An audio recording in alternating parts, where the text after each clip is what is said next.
Live. So, Andy and I don't have an agenda tonight. Our goal was just to be available to answer questions. Please don't think you have to stay 90 minutes. Watching my transcript drives me crazy. It's like I'm reading my own words in my head as I'm saying them. So we're just here. We're available to answer questions as they relate to state conference. We can run through some things briefly if you want, and then just open the floor to questions. If you don't understand how to register kids, we can show you that. If you don't understand a certain event or understand how to interpret a rule, we're definitely here for that as well. But just available as state conference really gets kicked off. And I know it's a weird year because we haven't even hosted a regional yet, but yet we're 5 weeks away from state already. So because we had to move the dates up this year into March. So out on the website, and I'm not going to read this to you, but lots of important information out on KentuckyTSA.org/state. All the dates are out there for you, so make sure you're thinking about booking hotel rooms. A teacher asked me earlier this week, what are our room blocks looking like? We're already over half full. For hotel rooms, you can always book hotel rooms and cancel them before the deadline. So if you want to go ahead and hold 8 rooms, but then you only need it 6, you could release 2 as long as you do it before that February 24th deadline.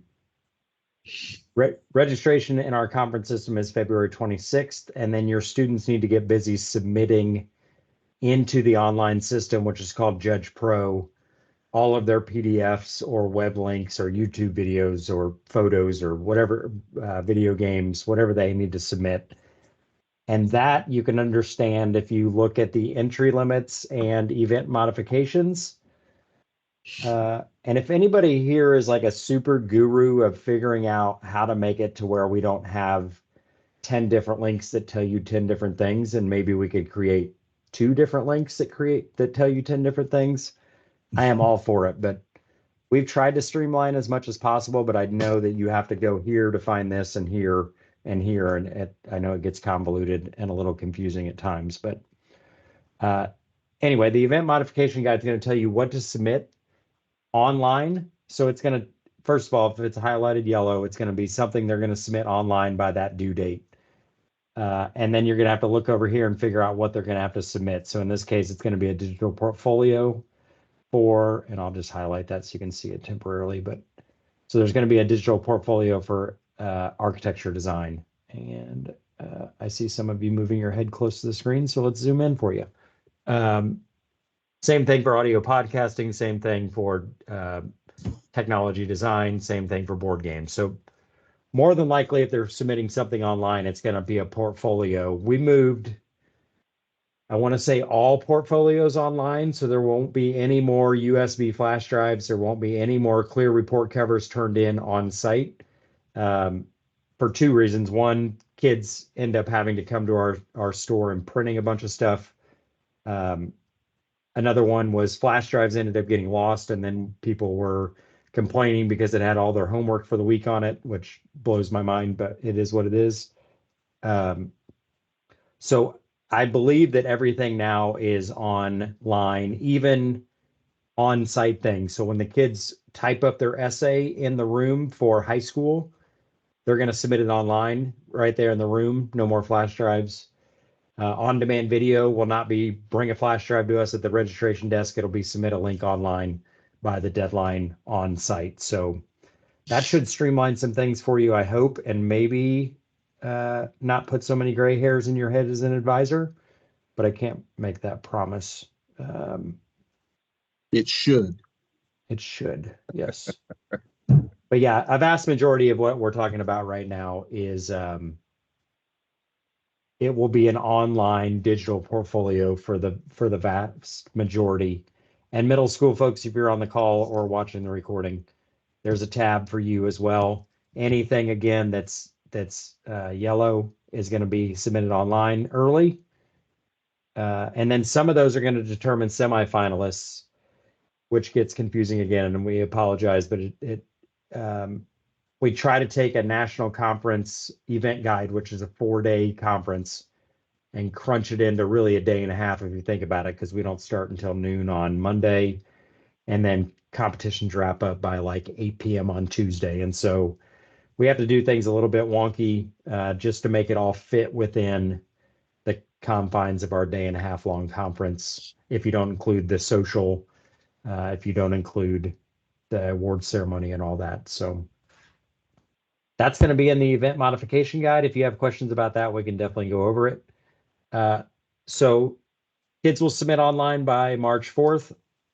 Online testing is on March 5th from 4:30 to 8:30 p.m. Eastern Standard Time. If you have a kid that has soccer practice, email us and we can open up a separate testing window for that person.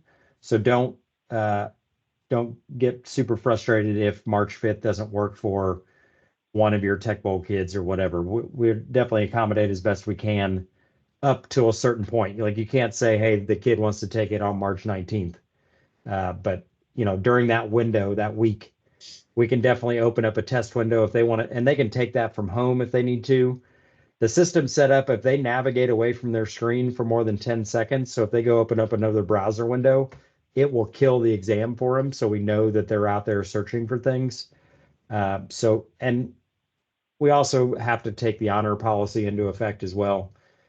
If kids want to cheat to win, that'll come back to bite them later on in life, maybe. We do the best we can, but online testing, it seems to be the best way for us to handle tests rather than kids sitting in a room filling out Scantrons and that sort of thing. We will also be sending out sign-up geniuses. So if you have kids doing children's stories and they made semifinalists, we'll send you a sign-up genius and they pick a time that they're going to present on site. So no more walking up to a room and there's a line of like 50 kids waiting to sign up for a time for an event. All that's done through Sign Up Genius, and those links will be sent to you directly as the advisor, depending on the event, and it'll be sent separately. So you'll get an email that says, hey, congratulations, your kids are semifinalists in X competition. Make sure they sign up for an event or sign up for a time to present by March 11th. And that's going to help them, in theory, not have so many conflicts when they show up on site. So they need to look at the agenda, which is posted on here, and they need to say, let's see if I can find a quick example really quick. Let me zoom in too. Let's say they're doing debate. They can sign up for their time for debate, and the sign up genius will obviously, if they sign up for the 12:30 slot, it disappears. If they sign up for the 12:45 slot, then it disappears. So if they're also doing promotional design and they need to set up from 12:30 to 1, well, then they shouldn't sign up between 12:30 and 1 for debate, if that makes sense. So students need to figure out time management. You need to be there to advise them, but some teachers do it for them, and that's your purview. I think this is a good learning lesson for students to learn, how do I fit multiple things in a day or a 2-day span. So those sign-up geniuses will be coming out, like I said. And then the conference dates are on there as well. Agendas for the kickoff, the voting delegate session and award ceremony, I'm not going to go over those. Registration, we dropped the cost, you may know already. It's down to $85 a kid from $100 last year. We saved some money by getting rid of the breakfast on Wednesday morning. So Wednesday's award ceremony will be theater style seating now, kids in rows. They'll come up and accept their awards on stage just like they always have. But getting rid of that breakfast has saved quite a bit of money, and so we pass that savings on to you as a chapter. Hotel rooms are posted there, you see. You can use that link to book 3 rooms at a time. So if you want to go in and book 3 rooms and then exit out and then go back in and book 3 more, or you can just email the spreadsheet straight to our contact that's listed in there. And then parking depends on what you're driving. So if you have if you want to park at the Marriott, it's $40 a day. That's pretty steep. If you want to park next door, literally with a pedway that connects the 2 buildings, it's only $12 a day. So I think you know what my recommendation is on that. If you're bringing buses or vans, or like we park our U-Haul, we park it in the surface lot on 2nd and Chestnut. It's a 2.5 block walk probably. And last year, Andy and I had to walk down there every day and use the little kiosk thing and just pay for the next day. I couldn't figure out a way to pay multiple days. But I don't, last year, for some reason, it only charged us $6 a day. I have no idea why, and I didn't complain and I didn't ask questions, but we were told it was $24 a day. So we'll see what it looks like when we walk down to the U-Haul every day this year to pay our daily rate. There's also another lot down by Joe's Crab Shack as well that you could park anything surface lot. So if you have a taller vehicle, those are your two options for parking. I'm going to keep rolling down the page, and if you have questions, either throw them in the chat or try to remember them, and then we'll pause at the end because I feel like I'm on a roll. Voting delegates, you're allowed to have between 2 and 3 votes for your chapter. Those students will be who are voting on state officers. And so depending on how many kids you have in your program, based on our bylaws, this link will tell you how many voting delegates you get. So just simply open this up and look at column E. So if you're at Bath County High School, you get 2 votes. And that's important when you get into the registration system because you have to designate which 2 kids are your voting delegates, because we'll use that when we track who's allowed to vote, who's not allowed to vote. So check that spreadsheet. If you see your school is in here, and let me find an example because there are some.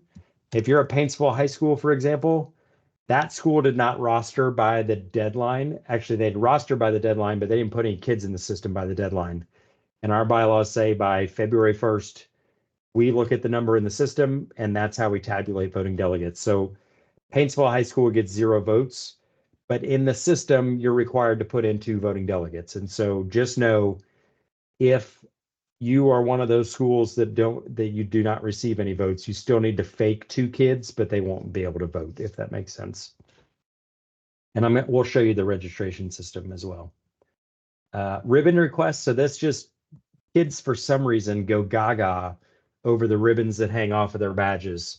And we sell like goofy ones at the store, and kids will like have a trail of them behind them. I mean, their parents would be so proud with the amount of money they spend on ribbons, I'm sure. But these ribbons are free. So you tell us how many local chapter officers ribbons you need, how many regional officers you have, how many voting delegates, that's going to be 2 or 3, how many competitors you're bringing. If you're not bringing one of these, just type in 0. And then we pre-sort these into your registration packet. So when you walk up, all you do is grab a packet from us, and you can ask any questions you need to at registration, but it's not like a long line and you have to pick up different things at different stations. We'll have everything packed for you.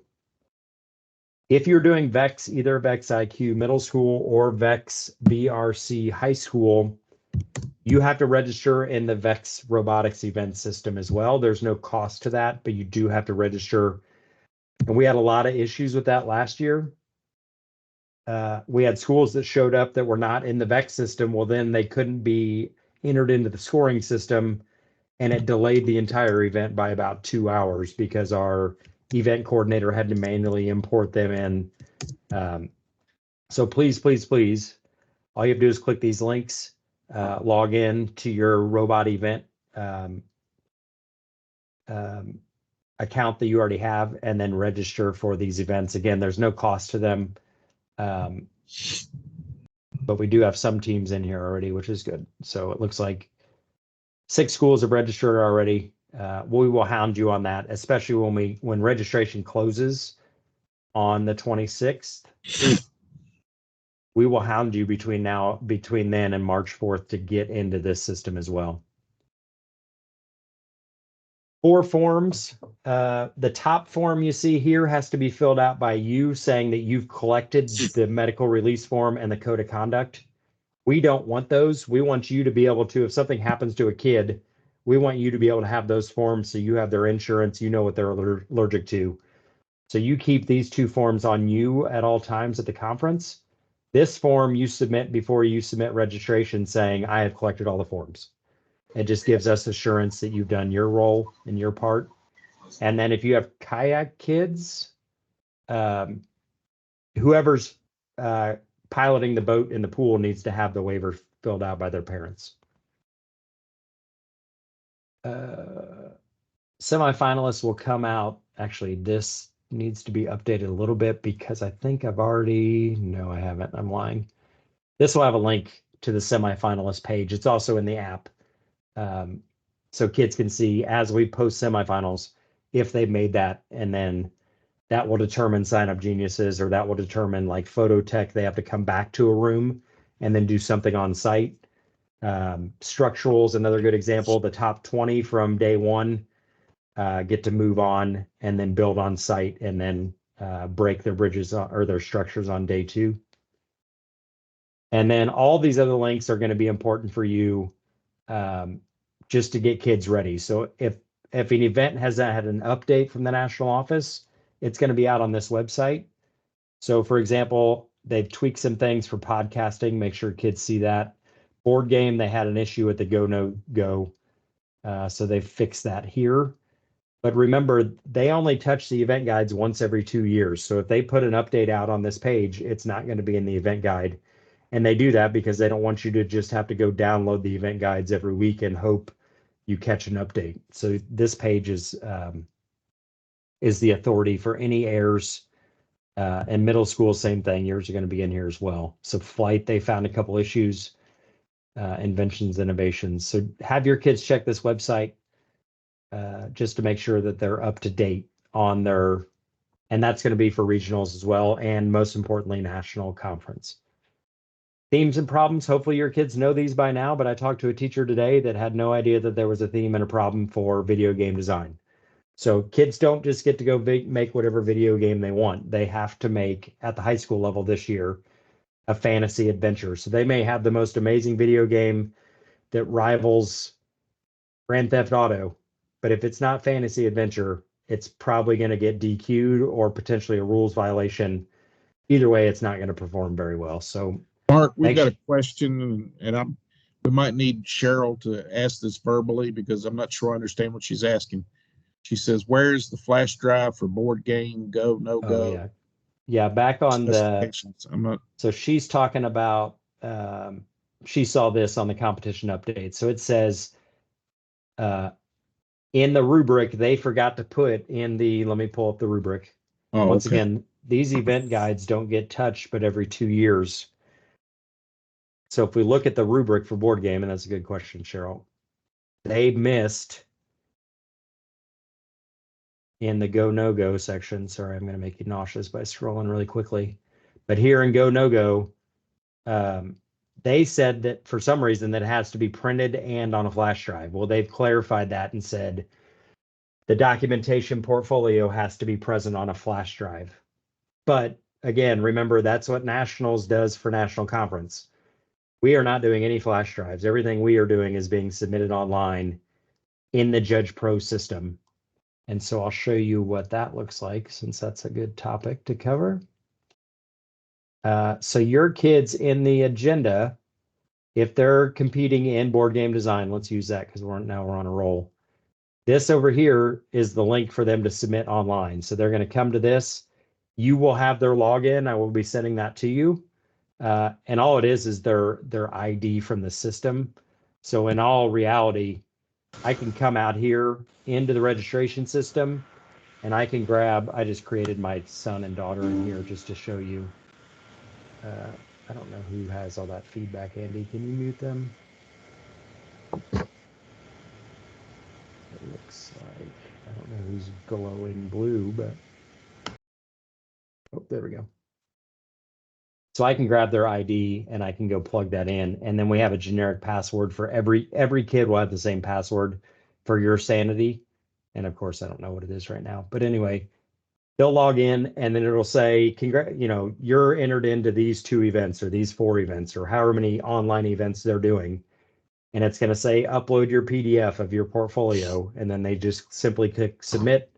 And then it comes to us on our side. So any events that are online, which are these at the top, anything that says the date is going to be March 4th, these have some sort of online submission. And over here on the agenda, it tells them what they're going to have to submit. So podcasting, they're going to submit their portfolio and their audio. If it's children's stories, they're going to submit their portfolio and a digital copy of their storybook.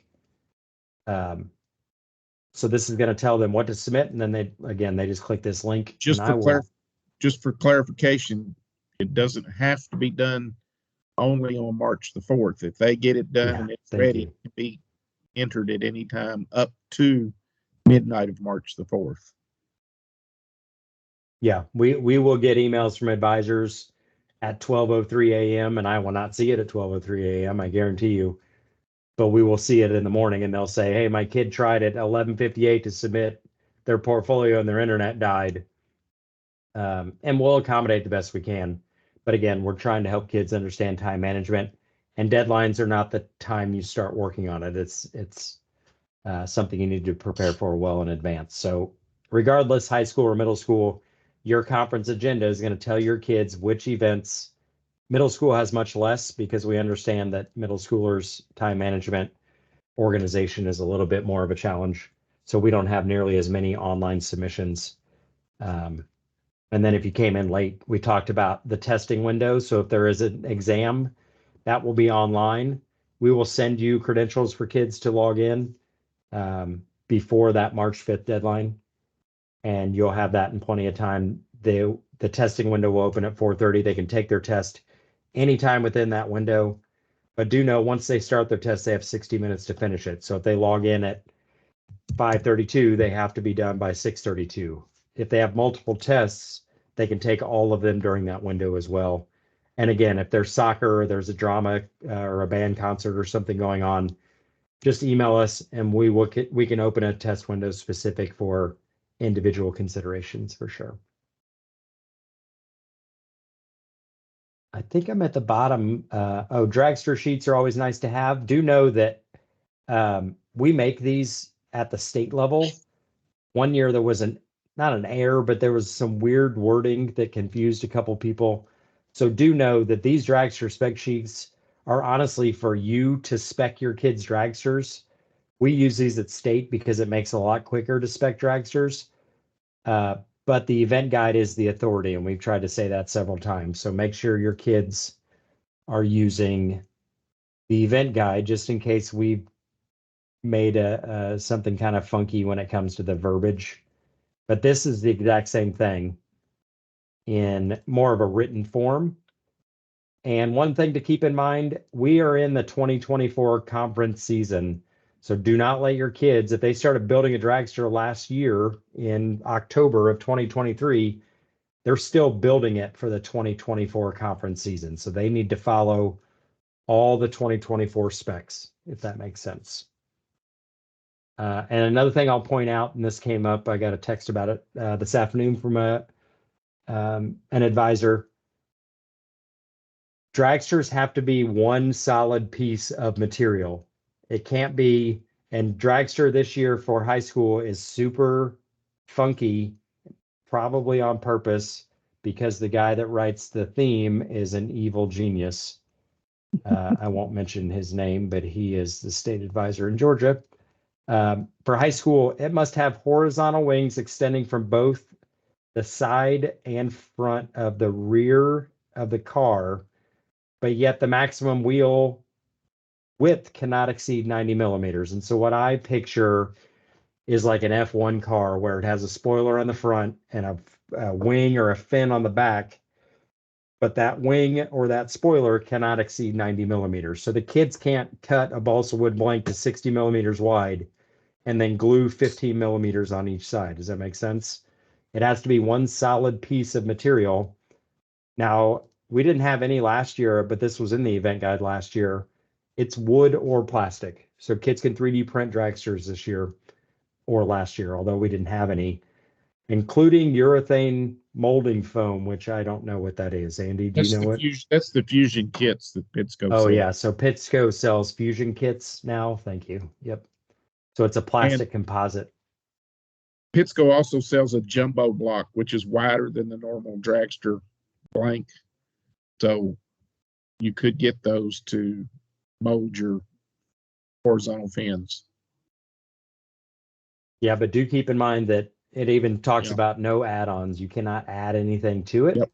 You can hydro dip. I don't know if JR's on here, but I know JR has a hydro dipping in his classroom. So you could hydro dip cars, which is pretty cool. And you cannot add any body strengtheners.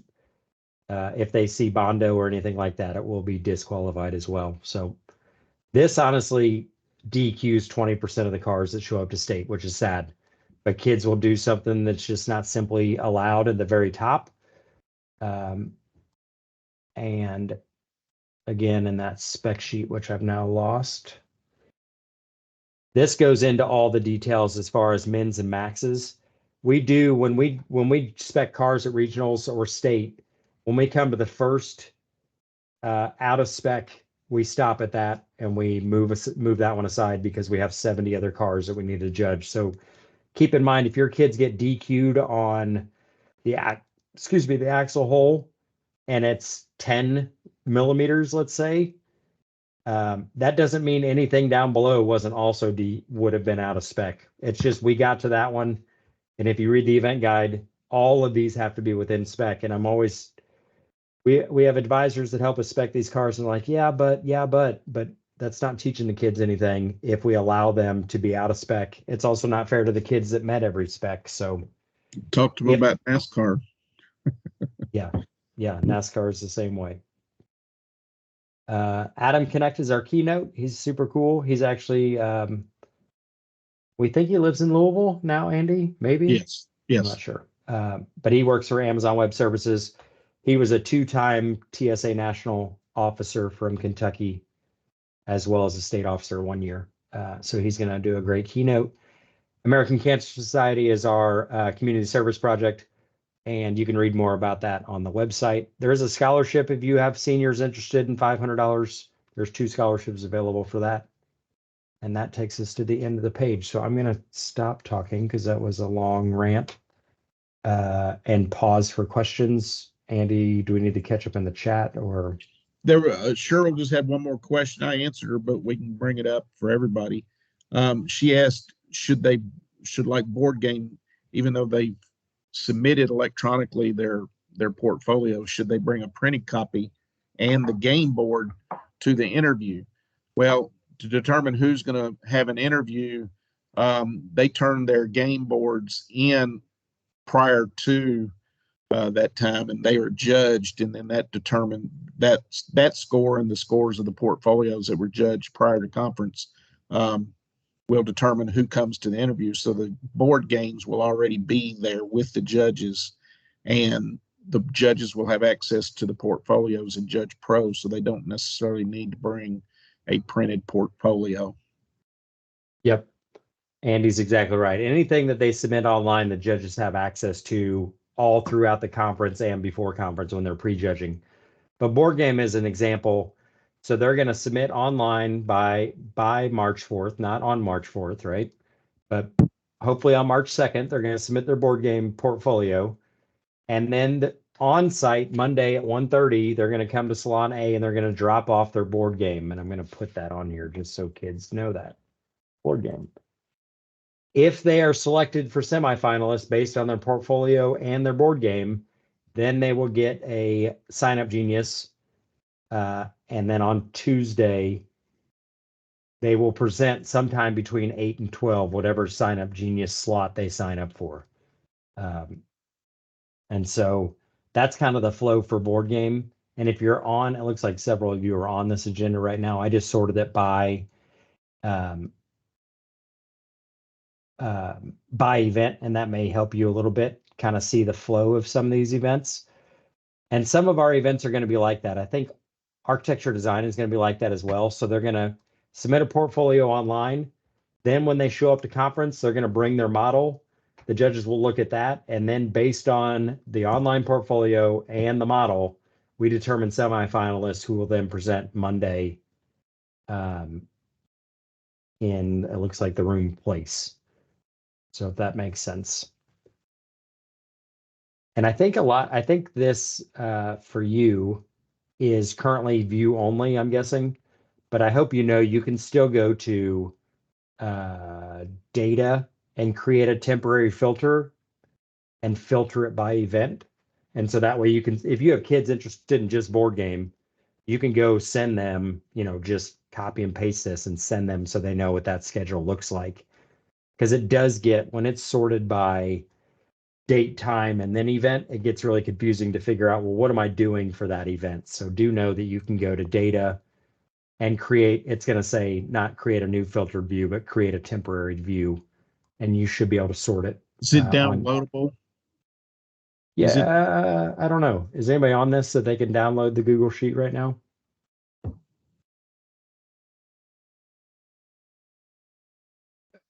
I'm sure you can make a copy of it. Yeah, I bet you're right. And we hope to not have to touch the agenda again, but keep in mind, if we do need to touch it, if a room for some reason becomes unavailable between now and March, we will definitely let you know, but just assume that Andy and I have done our due diligence, I hope. If I never have to look at this agenda again, I will be very happy. I was going to say, as much as we've gone through it. Brian had a question about 3D printing dragster cars and asked, did they have to be painted or can they be painted? And the answer is they may be painted. They're not required to be. But you may, it's the same with the wood car. You can turn in a car with no paint on it. That's your decision. It seems like there used to be some points in the rubric about aesthetics, but I don't know if there is or not. Yeah. So there is points on the rubric for body paint / finish. Now, if a kid, and don't quote me on this because I'm not reading it very closely, but if a kid sands it smoother than a baby's butt and puts a clear coat and it just is beautiful, that to me is finish. So if they just want to poly their car, they definitely could. But I would have the kids think about where it says body paint and finish is worth 10 points.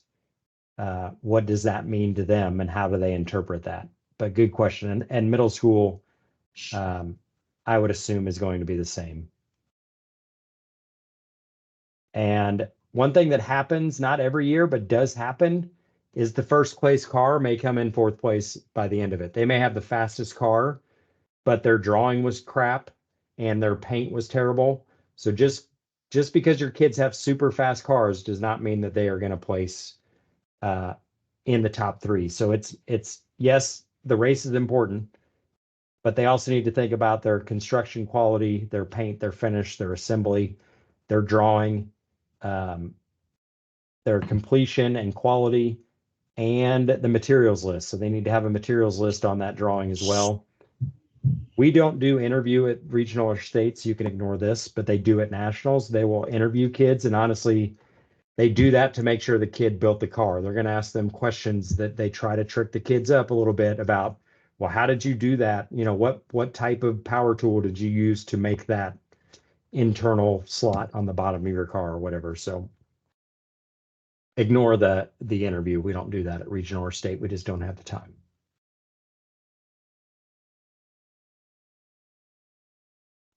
What's Charlie's question? Just wondering if you have judges. Oh, I hadn't contacted anybody about being a coordinator yet, but that's coming soon.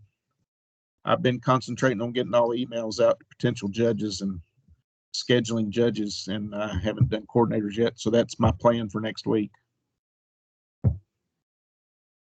Though next week's going to be rather hectic. Yeah, I'm going to switch over to a different agenda. You don't have access to this one, but it doesn't matter. But I want to show you some of the things that we're doing for kids when they're not competing. So I'm super proud of our officer team this year. They really went out of their way to do some things that I think are going to keep your kids engaged, which then hopefully keeps them from shutting elevators down and playing chicken in the pool, because we had issues with that last year. The Maker Fair is going to be super cool. I hope we'll see how it goes. So Monday from 1 to 6, there's money out there right now for you. So up to 20 schools can apply for $1,000 each. And please don't, if you submit that application, don't ask for $622. Ask for $1,000, because I'm going to give you $1,000. This is all ESSER money that if the state doesn't spend it, they send it back to the federal government, and nobody wants to give the federal government money back. So if, let me think about where that is. I've sent it out a couple times. It was in our newsletter, I think. right? So there's an application that you fill out to request. I know, Charlie, you just did yours today. I think I saw it come through. Let's see. Amanda Is created it it. posted in the Google Classroom, Mark? Sure. Is I- it? Okay. I thought it was, but I could be wrong. Okay. I found it. So right now, I will give you a little inside information. We have 5 entries right now, and this is due by February 26th. So there's $15,000 sitting out there that we need to spend. You can use this money to buy equipment. So if you want to buy a 3D printer and you bring it and you set it up on the table and then you have like a 3D printer demo. If you want to buy makey makeys and you have the kids like playing songs with bananas. If you want to do microbits and the kids can walk up and do something with a microbit and demo it, or Arduinos, that stuff stays with you. You can also use that money for transportation. So if it costs you $400 to bring all your kids to take conference, you can use 400 of this Makerspace money to pay for your bus, and then you don't have to fundraise for that bus. So what I'm trying to tell you is I want that money gone. And it's really not that hard to fill out this Google Doc, other than it is for me because I'm in edit mode. Mark, when you get done with this, next question is discuss food. Okay. Yeah, so this application is pretty short and sweet. It talks about what you can and can't buy. So there are a couple things you can't buy. You can't buy computers, iPads, TVs, food, rewards, but you can also get creative as far as what is materials and equipment to support your display. So think about things. It does not say flat screen monitors, for example, and I didn't write this, so I'm trying to help you navigate like the wording. So if you had a laptop, you could buy a flat screen monitor, not a TV, a flat screen monitor that would support your display. And you just need to fill this out and explain what you're going to be presenting. And then you can also pay for your subs with this too. So if you need subs for 2 days, or 3 days, Monday, Tuesday, and Wednesday, write in 3 days worth of subs in here, write in your bus cost, and then buy some equipment and materials that you can use in your classroom, as well as use at your Makerspace display. So that's on Monday. And I'll come back to the agenda. So what was the question about food, Andy? Okay, for some of those that are new, we need to kind of discuss the options for food and what they might do, and some of the places that are close there around the hotel. Yeah, so 4th Street's the closest place for affordable food. There's a Qdoba, there's a Potbelly's, there's a Smash Burger, maybe. Am I saying that right? Chipotle, Dunkin' Donuts, Subway. Yeah. And then a lot of schools just have DoorDash bringing food in. So rather than, sending kids out into downtown Louisville, you can have food delivered, Papa John's, that kind of stuff. DoorDash or Grubhub or whatever, Postmates, whatever you use, all of them now have group ordering options. So you can actually have it to where you create the order as an advisor, or you have a chaperone do it, or maybe your president of your chapter. And then you can send a link to anybody that you want to order, and they all order on one bill. Then it gets tricky on how do you collect money from kids, but that's something you're just gonna have to work through. But you may be able to figure out a way to split the bill within Grubhub or I don't know why I was going to say StubHub, but some of those apps. But yeah, it's a little concerning to have kids walking around. It's a block and a half. Most schools do it as a group and take the kids all at once. If you are a judge or a coordinator, if you're coordinating an event for us and your event overlaps or is next to a lunch or a dinner we will be feeding you this year, as a coordinator or a judge. So we're going to have a room. There will be a buffet in there. So we're getting away from box lunches. And so you'll have food for free if you're helping us judge or coordinate and your event butts up to a meal time. So on Monday, that would be dinner. because none of our events start until 1. And then Tuesday it will be lunch and dinner for you. Holly, no, No. sorry. No, we don't have any free food for kids. There's a Now, Starbucks. schools, we have some schools that bring microwaves and put them in hotel rooms. There is a mini fridge in every room, so they can bring snacks and stuff if they want it refrigerated or drinks. But yeah, I'm not gonna lie to you. The hotel charges us $8 for a bottle of water, so I'm not giving your kids anything, Holly. I'm sorry. The food cost is just outrageous. It's staggering to me.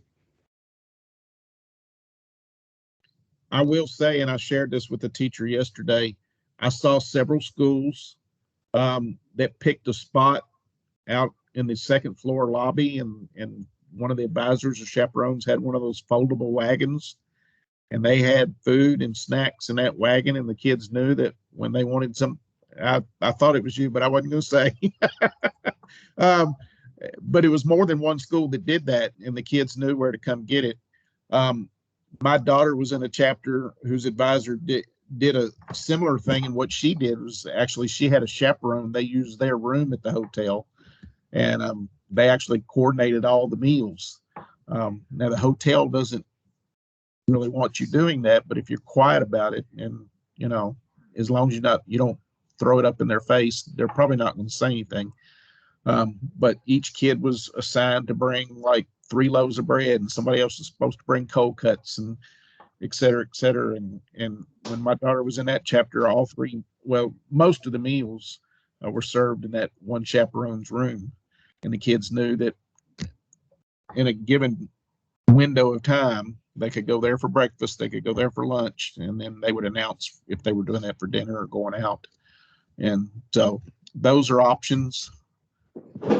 I was also able to book a couple of dinners last year at some local restaurants where we were able to take the kids and just write a check, and The parlor, they had like parlor a free. pizza's place is on the right across the street at the back corner of the hotel. We've taken the state officers there. It's a really good place. Yeah, Not so Old big. Spaghetti Factory is pretty close by. I know a lot of schools go there.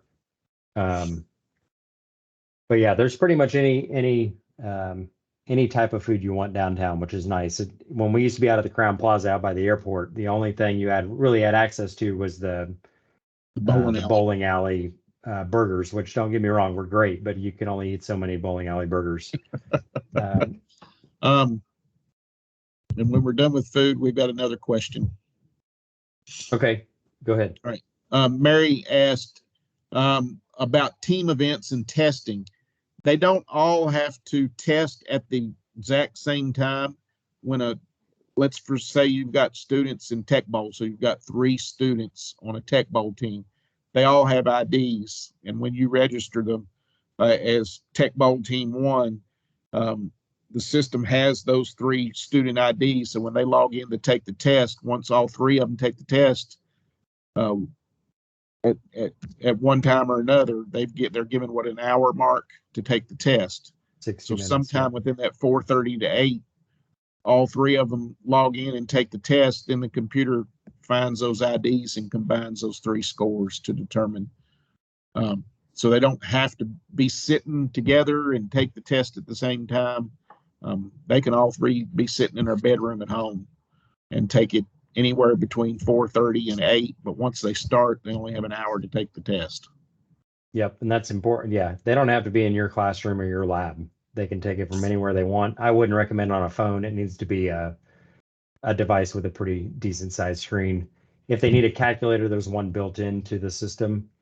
And again, if they navigate away from that page for more than 10 seconds, it locks that test and just assumes that they're out looking up answers. So they need to understand that they can't change the tab that they're on in Chrome or they're in Firefox or whatever they're using. They need to make sure that they stay on that screen and it's always active as they progress through that test. A couple of the things that happen just for all kids while they're not competing, so that officer campaign booths happen before and after the conference kickoff. The conference kickoff is where the keynote will present. We'll talk about a lot of announcements that help kids understand kind of the flow for Tuesday. The And then the officer candidates get on stage and they do their campaign speeches. And then the officer candidates will be available after that as well until 11. We did move curfew up until 11 this year. I know that's bad news for your kids, but good news for us that don't like to stay up past 9:30. But so curfew every night is now 11. So do know that. And there is a talent show this year that the officers want to try. I don't know if it's going to go amazing or if it's just going to bomb tremendously, but we'll find out. So if you have a student that's great playing the guitar, or they juggle, or they do something that they want to showcase their talent, and then the kids will vote on who had the best talent with coins. So they're going to bring coins in, they're going to drop them into buckets based on those kids, and then all that money goes to the American Cancer Society as well. So it's another way for us to raise some funds. We're going to have a bunch of change at the TSA store as well. So if your kids bring $5, we can give them, quarters and dimes and nickels and stuff for that. The store is open on Monday as well as Tuesday. So we'll have hoodies, crew necks, hats, anything branded TSA that kids love to buy, those ribbons that I talked about earlier. And then on Tuesday is the college and career fair. That's usually hugely popular. So we'll have colleges, universities, and different organizations and industries there showcasing what they do. Kids have a passport. They get stamps at every booth. That helps them enter into the raffle that's at the end of the social that we've done before. Tuesday, there are 6 leadership sessions that will be going on. These are open to any kid that wants to come in. It'll be in the general ballroom. So our officers will be leading these. They're going to be similar if your kids came to leadership conference, but this is open for all kids, not just leaders of your organization. So there's going to be different ones. Getting out of your comfort zone. TSA needs to know public speaking, how to navigate the new competitions. What does evolution of excellence mean? And then aligning careers to competition. So the state officers are running these autonomously. They're doing a great job already preparing for those sessions. And then the social, probably the highlight of the event. There's going to be a board game room. There's a cornhole again, giant Jenga, inflatables will be set up, an obstacle course again, a photo booth room where kids can get pictures taken with each other in silly little hats and stuff. Silent disco is hugely popular. We've doubled the size of it as far as headphones go, so I think that room's going to be a little bit wild, but in a good way. But they're also going to clear it out every 30 minutes to give more people option to use it. Is that correct?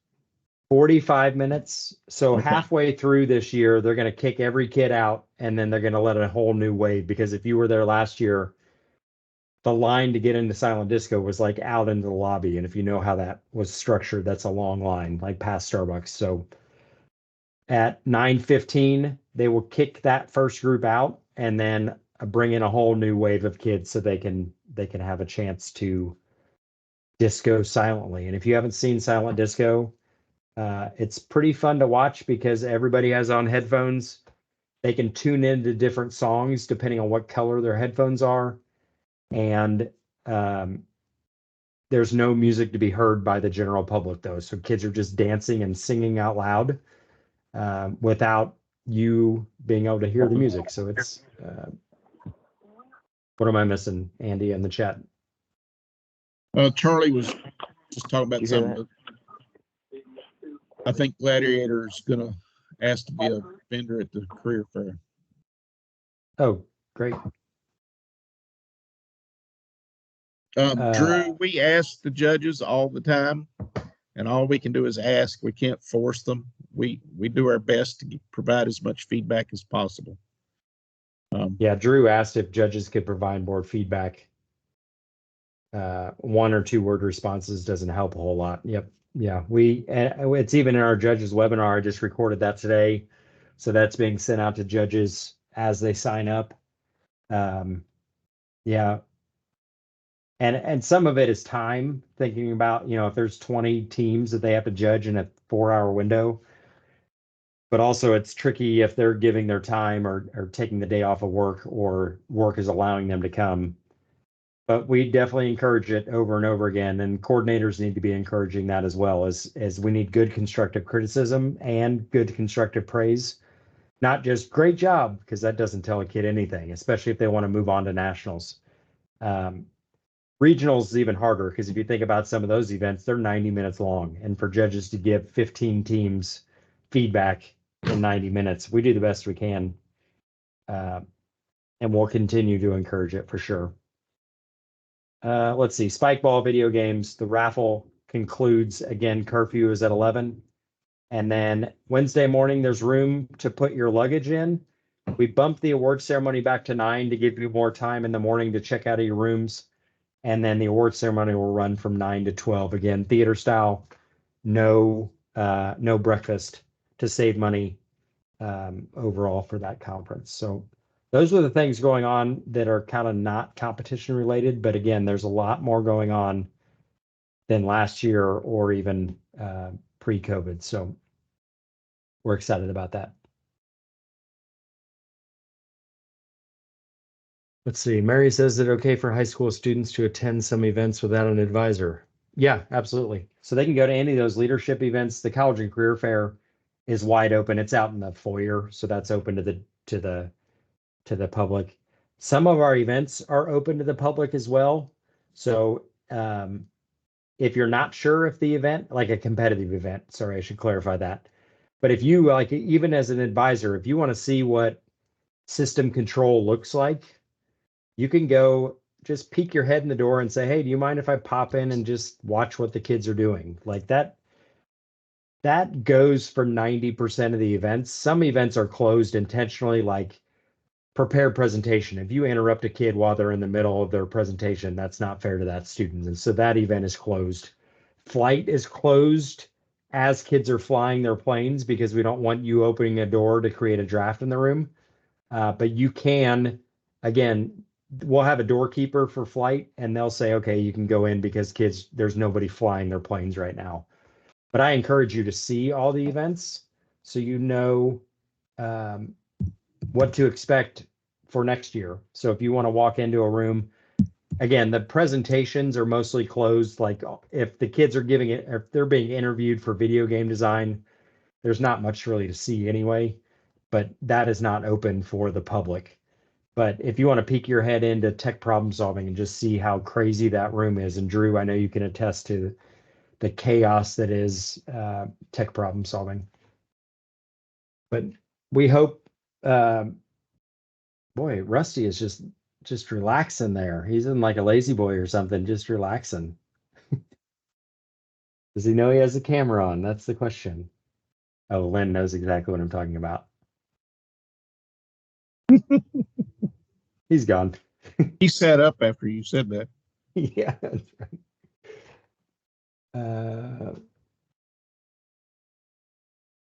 Yeah. So Drew, about this will probably make you happy. So tech problem solving as an overflow room for high school now. And we will have a separate coordinator in that room, because that event is based on, I don't know what the prompt is. Andy doesn't even share it with me, but whatever the prompt is very objective or subjective. I always get them confused. It's either objective. It's either right or wrong. So it's either going to be based on a measurement or a height or the amount of weight it can hold. And so we'll have different judges in another room. So we will not have one room that's just jam-packed full of kids for tech problem solving at the high school level. Middle school isn't nearly as chaotic, but high school, it will be in 2 rooms this year. So once that first room starts to fill up, we'll say you need to go down the hall to the overflow room and just kind of keep that from being so chaotic. Holly, And there will be more advisors taking care of that than my Melissa and myself. Yes. Yep. Sweet. We will have help. So we'll have kind of a doorkeeper that's watching the room. And as it gets kind of full, then that doorkeeper will say, hey, I know you think you're going to be in ballroom, whatever, 1, 2, 3, and 4, whatever that is. You need to go down to Rose, I think is the overflow room, and set up down there, and you're going to compete down there. And then we'll have another set of coordinators in there and another set of judges in there. So you won't be running back and forth between the Until he rooms, Drew. spoke, I didn't know who Drew was. Yeah, Drew, come on. Henry Sorry, County, man. let's go. Yeah. The second question I have on that, this year, it is limited to 2 teams of 2. Is that a new change this year? I thought last year it was 3 teams of 2. I don't think so, We but did cut back on some.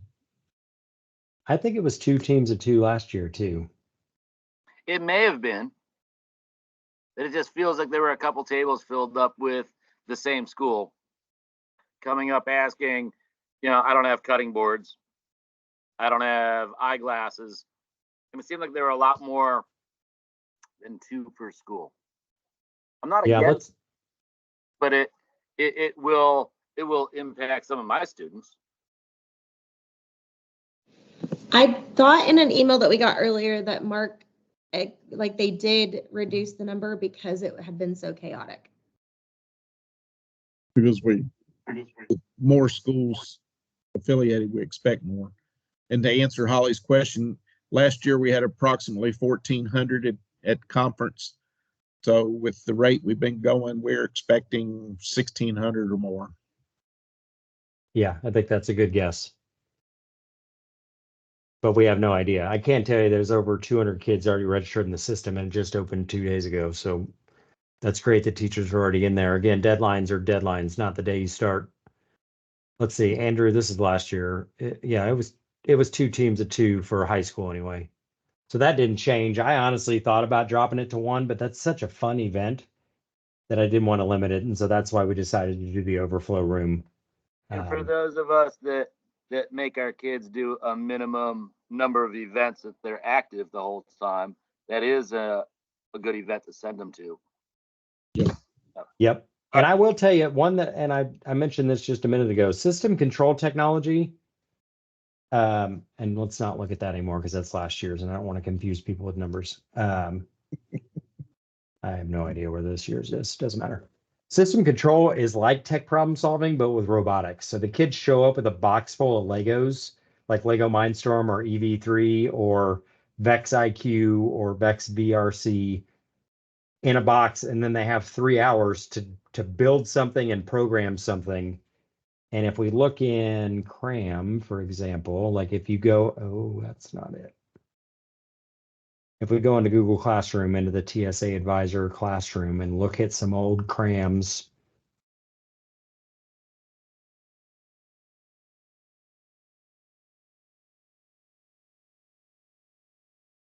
just to give you an idea of what those kids are doing. Let's look at last year's.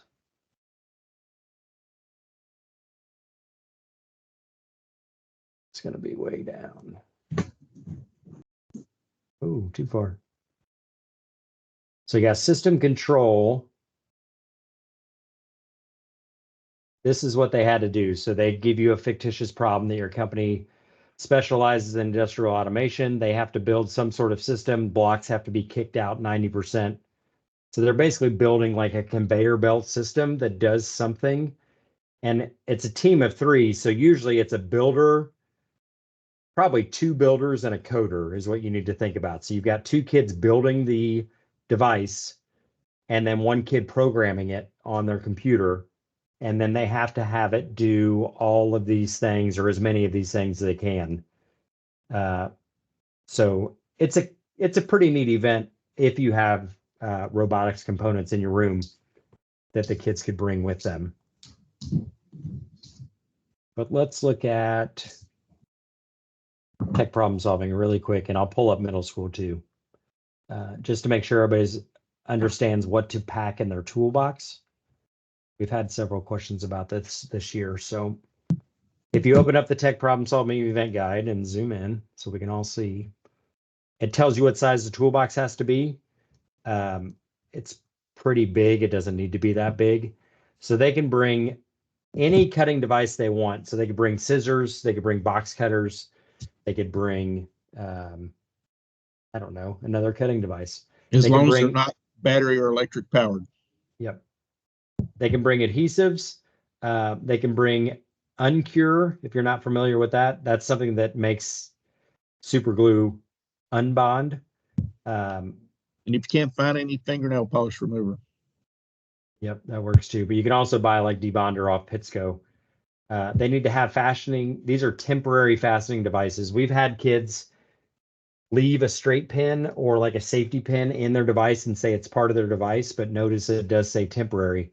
So this is just for them to hold things together while it's drying or hold it together while they're adding another piece. But these cannot be part of, none of these things actually can be part of their final design minus glue, obviously. But they need to bring something to cut on. and masking tape. Yeah, that's listed. Like Drew was saying, kids need to bring a cutting board. They can't cut on tables at the Marriott unless they want to buy the Marriott a new table. They need to bring rulers, something to write with. They need to bring wax paper or something so they can glue on and it doesn't stick. And then they need to have safety glasses. And that's pretty much all they need to have unless there's more. Nope, that's it. So there's not a lot that they have to bring in a toolbox. Biggest But- thing last year was not bringing cutting boards, and the kids were cutting the heck out of their toolboxes while they were cutting the top off of them. Then they got frustrated and they left cut up broken toolboxes on the tables. So it is bringing a block of wood. That's all I gave my kids, was a block of scrap wood, and it worked great. And usually you can cut a piece of 1/8" Luan and put it in the bottom of your, the size of your bottom of your toolbox. That works perfect. And it doesn't Yep. take a lot of space. I do want you to note this, though. It does say the following is a suggested list. So if the kids want to bring needle nose pliers, they can bring, am I saying that right, Andy? They can Yep. bring needle nose pliers. Yep. If they want to bring like binder clips to be able to hold things together, they could do that for their temporary. So this is a suggested list. And honestly, we don't check it unless we see it. So if a kid shows up with like a electric scissors and Drew hears electric scissors running, then that team is going to be DQ'd. But we assume what they brought is allowed because it says suggested. It does not say this is required. It doesn't say this is all inclusive. And it used to. So high school, if you're a veteran, it used to be we would have to check every single thing in those toolboxes. And it took us 3 hours. Kids would be lined up down the hallway. So now the national office, because they had the same issue at the national level. And let's look at middle school really quick, and then I'll answer a couple questions that are in the chat. Problem solving Is for middle the school. size of the box going to be really Eyeballed. specific this year? Because last year we had kids bringing in basically, it's like they drove At their the pickup state truck level, and grabbed no. their work box. At the state level, no. And Okay. we will be, I'm responsible for editing these events at national level. And we're doing away with that at the national level too, eventually. All right, fair enough. I just didn't want to. I didn't want as to. quick as I can. I didn't want to bounce kids for bringing in, a big box when it had specific sizes. Thank you. Yeah, and It's supposed to be that's 20 by 20 by 10, but we're not gonna. no 20 by 10 by 10. Yeah, 20 by Um, 10. I'm sorry. That's up to the coordinators, Drew. And I see both sides. I don't know that it's fair for kids that do follow the rules, for the kids that don't follow the rules to be able to do it, but that is your purview as the event coordinator, if you're event coordinating that again this year, which I don't think you have a choice. So congratulations, you are now middle school, Yeehaw. same thing, but this is a little bit different for middle school. So it does tell them to bring masking tape, an entire roll, and if kids use an entire roll, dear God, but Well, some do. similar list for middle school, and it does not, it doesn't carry on over here. Safety glasses are something that we do check just for liability purposes. We sell them at the store. I think they're $5. So if your kids forget them, they can't buy them at the store, but man alive, build a toolbox before you come to the event, please. Yeah, I mean, in my opinion, if they didn't have a toolbox the right size, they should get 20% off their total score. But again, that with the chaos that is what we do at state, I get that we do have to overlook some things just because of time and sanity for sure. Allison asked in the chat what language for programming. I'm assuming that was about system control, whatever they need. So if they use whatever Vex uses now for coding, if they're using Vex, if they're doing Lego Mindstorm, they're going to use Legos. Programming, whatever they use. If they still have Fisher Technic left over, whatever that uses some basic. schools have Yeah.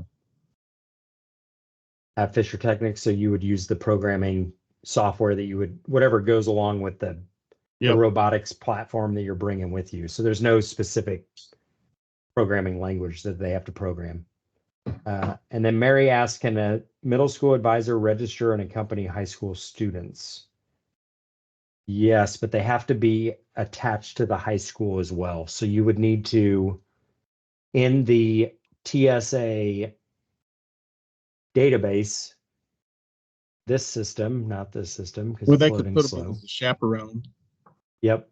And that's what I would recommend doing. So yeah, ignore what I was about to show you. Andy's right. This is a cheaper way for you to do it. So in the state conference registration system, you could go add a guest. Oh boy, I haven't been logged in for a while. Anyway, you could add a guest and then just add them as a chaperone. And the reason that you would do that is because registration for chaperones is only $10, not the $85 that it costs for an advisor.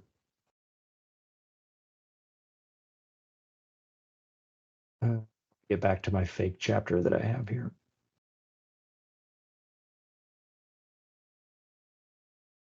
Yeah, so add guest. You can type in their name. Let's say it's me. You can add them as a chaperone, pick their shirt size because we will give them a t-shirt. And then they're in there, Mary. So you could, if a middle school teacher wants to come along, and they could also check out the middle school events while they're there, just to kind of get a sense of what that's like. Do remember this registration system pulls from the national database. So if you haven't put kids in the national database, they will not show up in here when you go to add students and search for them. So if you have a kid named Tim, of course I don't have one, so it's going to say no. You could do that. Or if you just leave this blank and just click search, it's going to show every kid in your chapter. And then you can just go through and say, this kid's coming, this kid's coming, this kid's coming. And then when you get back to this page, then all you do is come over here and select the events. So let's say my daughter is competing in CAD Foundations. And let's say she's going to do forensics, and it's going to ask what team she is on. So she's going to be on team 1.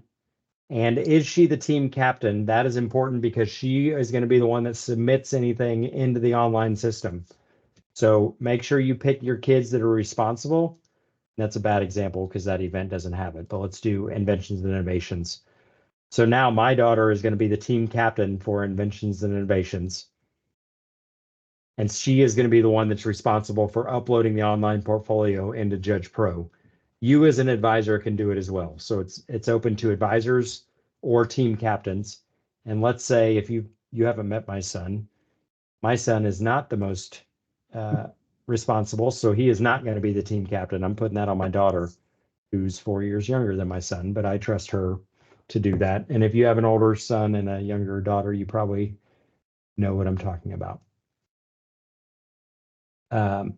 If you want to purchase items beforehand for kids, you can do that. Like if a kid wants to buy a hat before, they can do that and it'll be tied directly to that kid.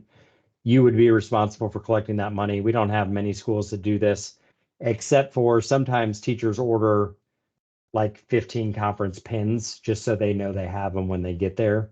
So if I'm the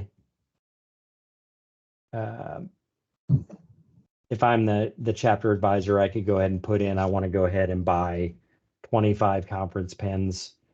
It'll add it to your invoice, or you can just buy them on site. And then remember, you do have to upload that affidavit. So once you get all your kids and their events set up, you can upload that affidavit, which is out there on the state conference website, like I showed you earlier, which is not that.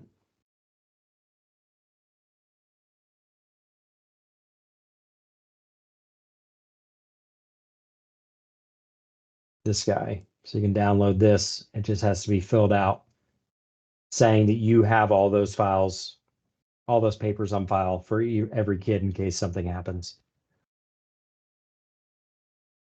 And then you'll upload this. So it's signed by you and signed by your principal saying that you do have all of these forms and you're going to retain those forms on site in case you need them. That goes into the system. Once you upload it, then you can register and submit. You can also submit registration as many times as you want before the deadline. So if you go in and you submit your registration and then you realize, oh crap, I forgot to add a kid, or a kid got sick and now I need to substitute a kid, you can come back in the system, tweak anything every time you want. Every time you resubmit, it'll send you a new invoice that's accurate based on the changes you made. Once the deadline comes around, you can't make any changes though, so keep that in mind. And then finally, you can also view registration. So you can kind of see, I've got a lot of errors because I don't have voting delegates like I mentioned earlier. So let me make my daughter a voting delegate and my son a voting delegate so that error goes away. But I can view, I still can't because I haven't told him how I'm going to pay. I'm going to pay with a check. And don't worry about this stuff either. Just put TBD. I don't care what the check number is. I don't care what the PO number is. I will hunt you down after the conference if you haven't paid, I promise you. So don't worry about all that. Don't get flustered like you don't know a PO. Oh, and Inventions of Innovations was a terrible idea because it has to have a team of 3. Okay, let's see now. Can I view registration? Oh, for the love of God, I can't. Okay, ignore what I'm showing you. You will when you do it right the first time, because all of you will do it right the first time. You will be able to see your registration before you submit. Again, if you click submit and something's wrong, go back and fix it. You don't have to email us and say, hey, I need to fix it. Log back in, tweak the kid.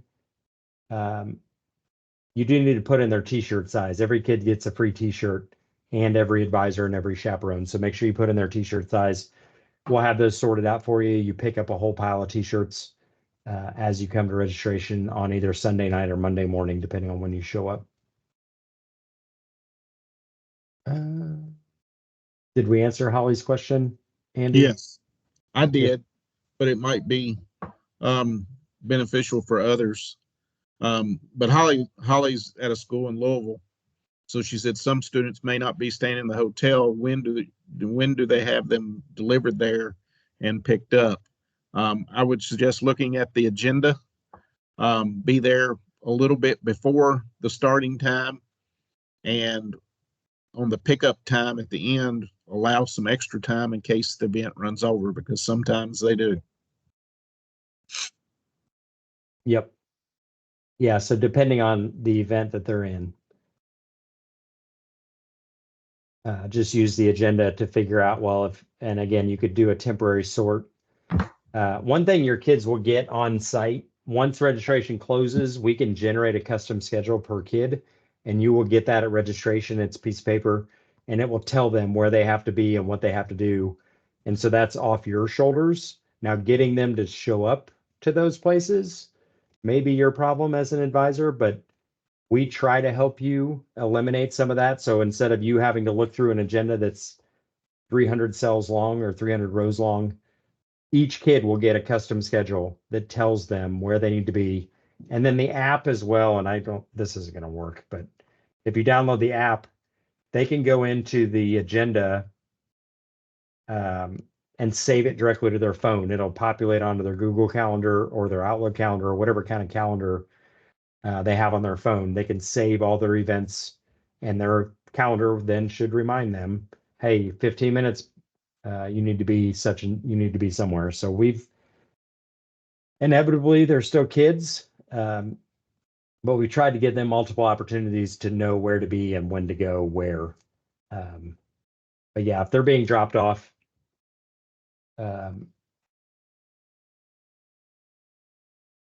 oh yeah, they can enter up to 6 events. Holly's asking how many events. When I was a teacher, my students had to do what I called an on-site event, like tech problem solving, tech bowl, if they qualified because of the test. System control is another one that takes time. Flight endurance takes time. I always had a kid do I call those performance events, where they're doing something on site. And then I always had them do a preparation event where they're building something at school throughout the year, like animatronics or architecture design or biotech. So my students were required to do 2. I know there are some schools out there that require kids to do 3. I think there's even a school out there that requires students to do 4 events to even come to state. And that honestly is just for for advisors to keep kids busy and to make sure that they're really engaged in TSA. But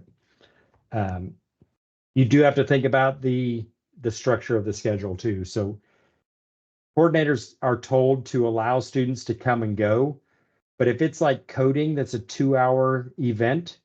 If they have to leave coding to go present to architecture design for 20 minutes, they don't get 20 minutes back. The window is 2 hours. So if they have to leave their event, go present, and then come back, that's gonna that has to play into their time management as well. We accommodate as much as we can. Essays is another one. They have a certain allotted time. The time does not stop when they leave that room to go do something else. So they just have to think about time management and priorities as well.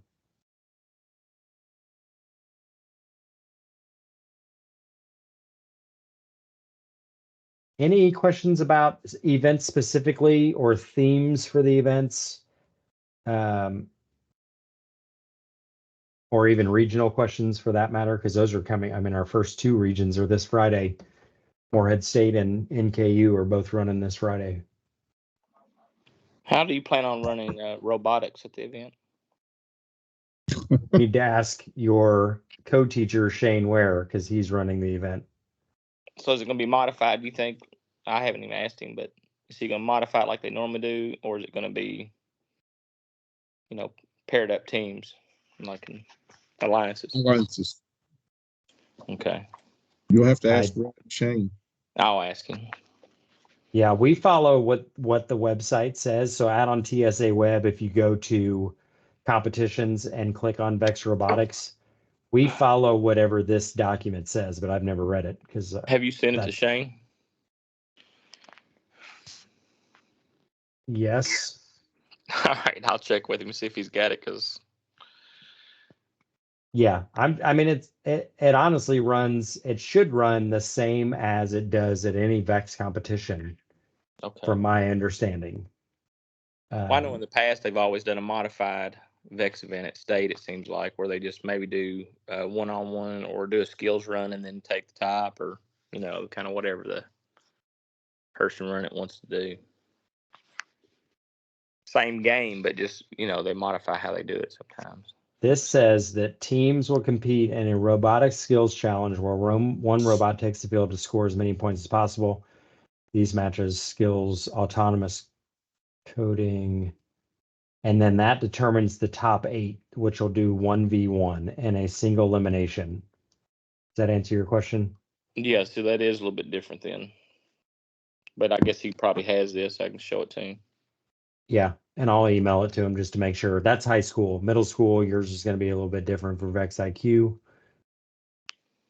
But this event guide out on the website is the authority. So that's how it should run, because this is how it should run at nationals. They are doing one robot takes the field to score as many points in 60 seconds. Autonomous, and then top teams will be paired into alliances and they work together. Is he running middle school also, or just high school? In a separate room. They won't both be in the same room this year. I mean, but is he running both events, or is he just running the one? Yes. No, he's running high school VRC. We're going to have somebody else run IQ across the hall. Okay. I'm sorry. Yeah, Charlie, we're going to have, well, I can tell you about that.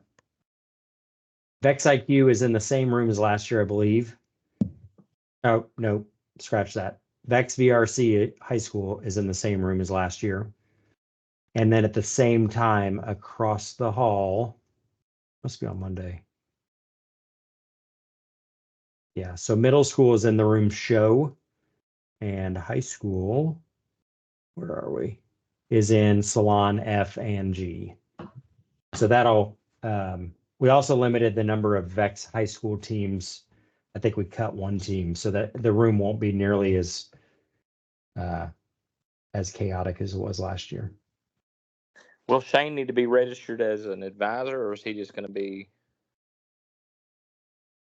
How will he be registered, or at all? I would put him in as a chaperone for you.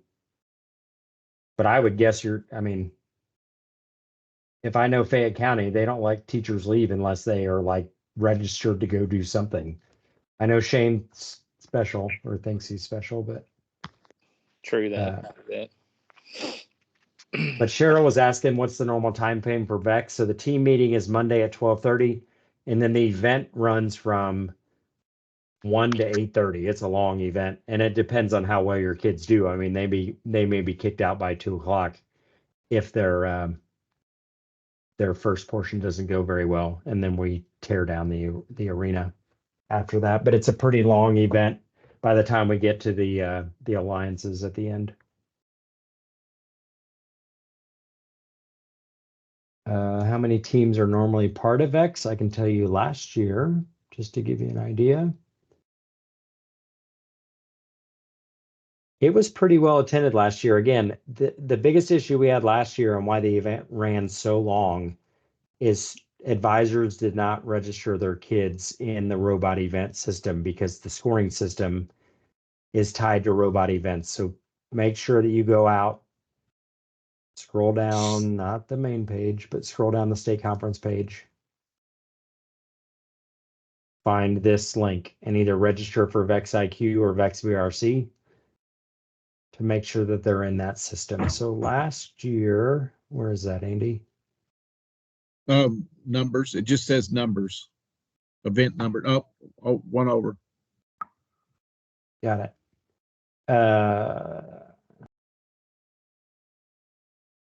Ignore our chaos. You're kind of seeing behind the curtain right now. 29 teams last year did VEX robotics at the high school level. Middle school had 5 teams. So it's grown. I mean, if you look pre-COVID, 14, 15, 15, 15, post-COVID, 20. Last year was 29.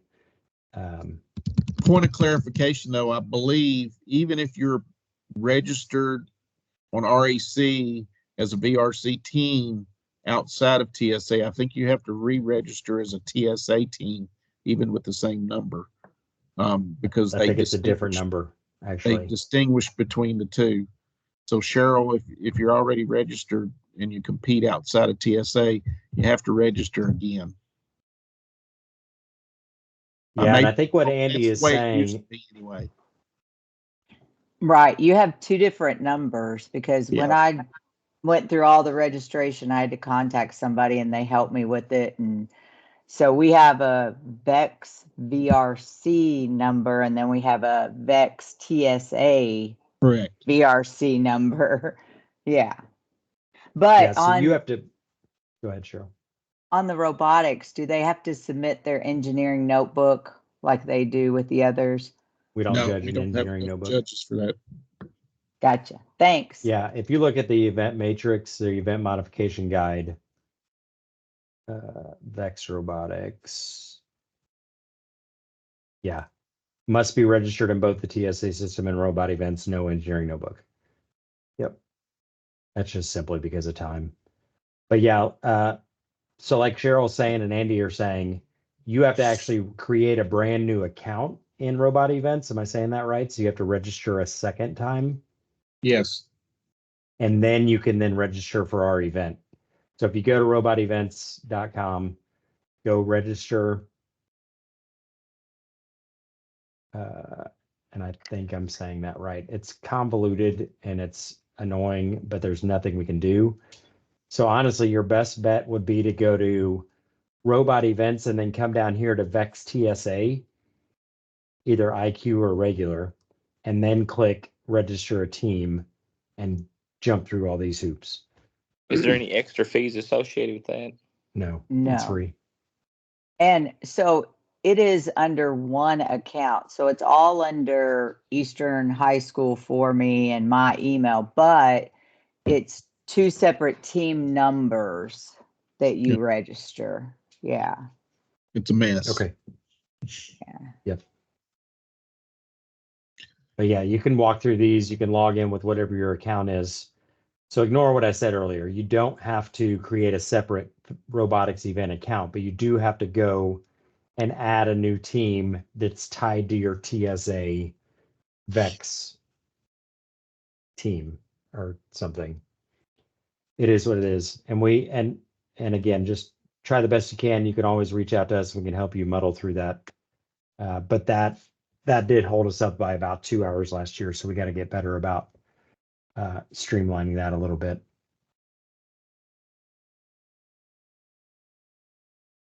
We've got about 5 minutes left. Any other closing questions? I will plug, if you are a middle school teacher, please have kids apply to be ambassadors. We're trying to create kind of a pipeline for regional and state officers. So those kids are they're students that you chose or have chosen in your chapter. Each middle school can submit one ambassador, and they will help. We're going to have them help at the store. They can help with registration. We want them to feel a part of the conference, also to meet the state officer team, kind of mingle with them. And then they do a big help with the handing out awards during the awards ceremony on Wednesday morning. And then state officer candidates, if you have kids interested, the application is eerily similar to regionals. So if they submitted a regional officer application, they can do much the same thing and submit for state office. We'd like to see at least 2 or 3 kids running for each office this year would be great. So think about those leaders in your program that maybe are ready for that next step to take the leadership level at the state level. The last thing I'll say, and we didn't mention this, you will get access to every rubric. And Drew kind of alluded to this earlier about comments, the lack of comments on some of the rubrics.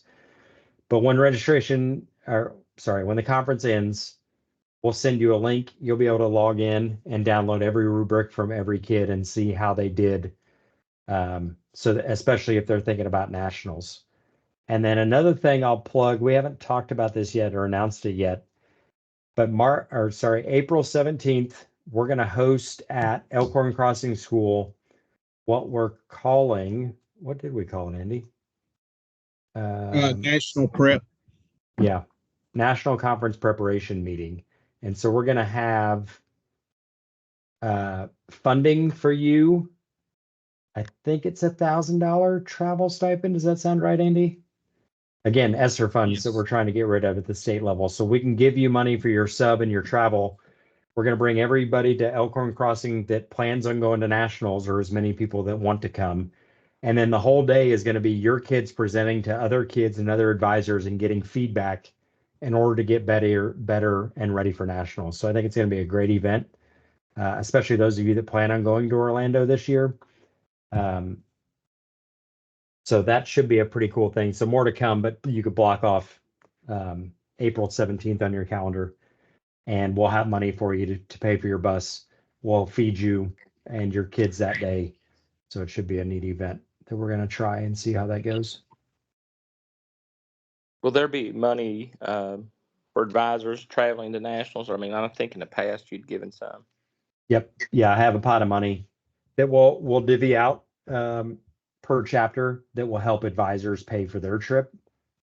Can't be used for students, but it will be used for advisors to help you make that trip to national conference. Okay. Yeah, and Holly, I mean, I've been doing TSA since 2006, maybe, and I still don't know what I'm doing half the time. There's so many events, so many rules. Every event is different. And so you just do the best you can. But in all honesty, a lot of that ownership is on the kids. You're there to guide them to the right resource, but they need to be the ones that are interpreting the event, reading the rules, and you do the best you can, and you learn a little bit every year. That's for sure. So I get the nerves before they turn their work in. Yeah, that's one thing I always did as an advisor is I would judge them using the rubric before they were even allowed to go to regional or state. And so during club days, as we got closer to the events, I'd say, hey, do you think you're ready?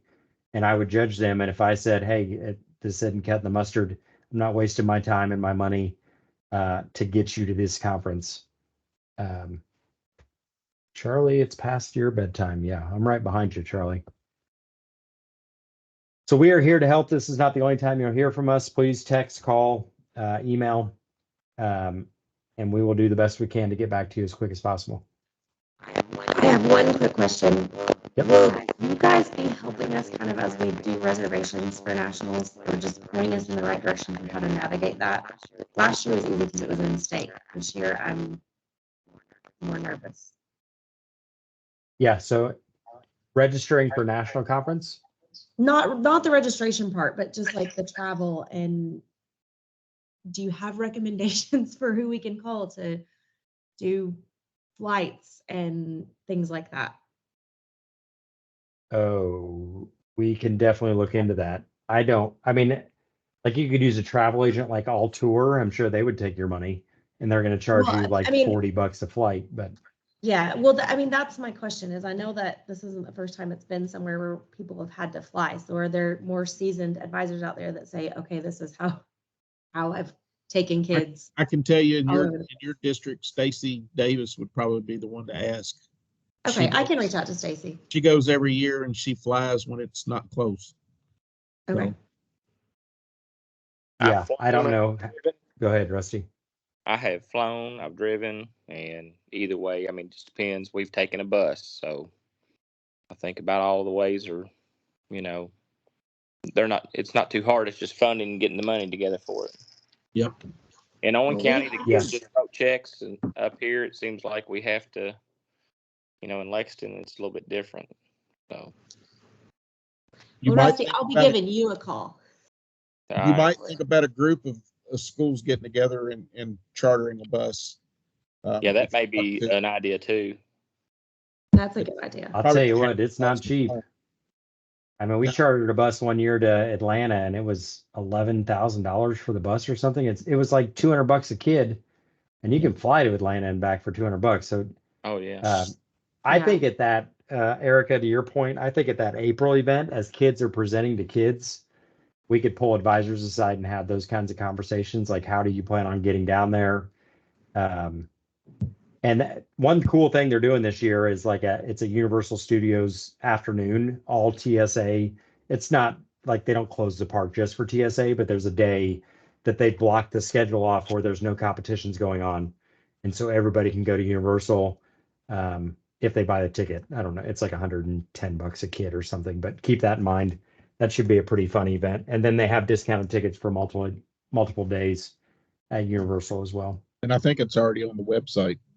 Yeah. It is. I think so. did see that. Yeah, and that's one more thing I'll mention, and I'm happy to stay on as long as people want to talk.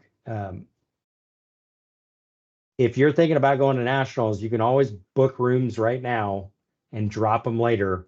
But once they're sold out, they are hard to get. So if you are even considering going to the national conference, you could go book 5 rooms at the Rosin Shingle Creek, and you can always drop them prior to the deadline of June 3rd.